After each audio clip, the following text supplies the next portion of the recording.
corps diplomatique au Maroc, messieurs et mesdames les représentants de la presse, chers professeurs venant de pays amis, chers professeurs, chers doctorants, chers étudiants, chers invités.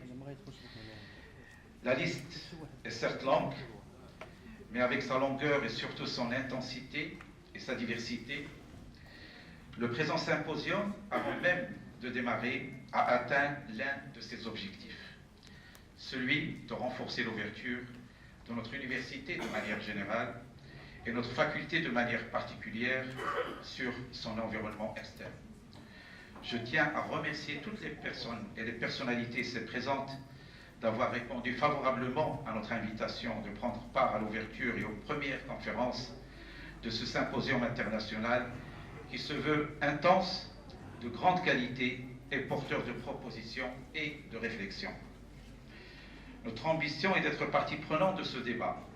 Nous le faisons avec beaucoup de fierté, de plaisir et de responsabilité.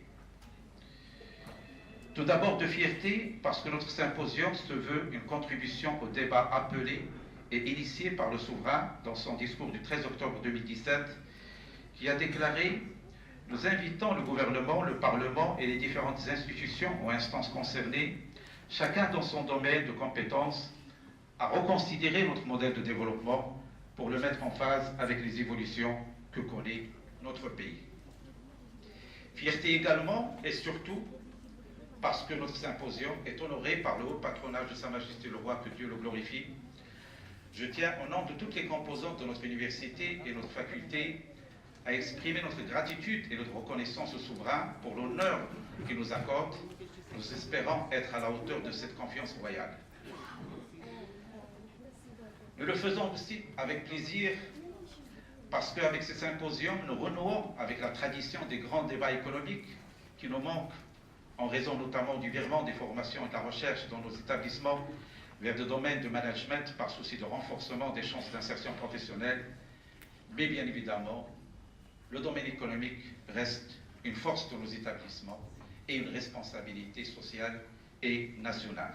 Tout d'abord, à vous exprimer mon plaisir et ma joie à contribuer en présence d'une assistance aussi honorable à la cérémonie d'ouverture de ce symposium international placé sous le haut patronage de Sa Majesté le Roi, que Dieu le glorifie. Et je remercie les organisateurs de m'y avoir convié et associé.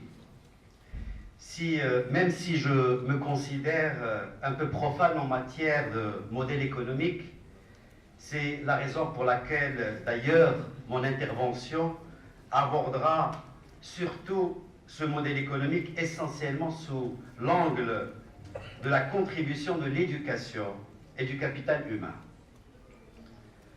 Mesdames et messieurs, tout le monde a entendu parler un jour de cette célèbre citation du philosophe français Jean Bodin.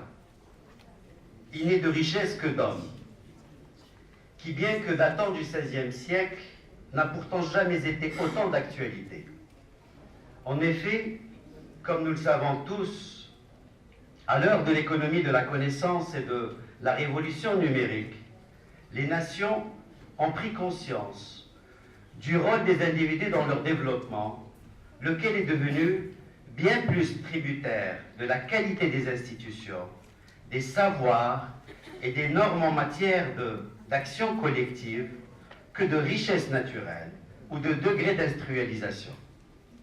Voilà pourquoi le nouvel ordre économique mondial se fonde désormais bien plus sur cette ressource inépuisable qu'est le capital humain.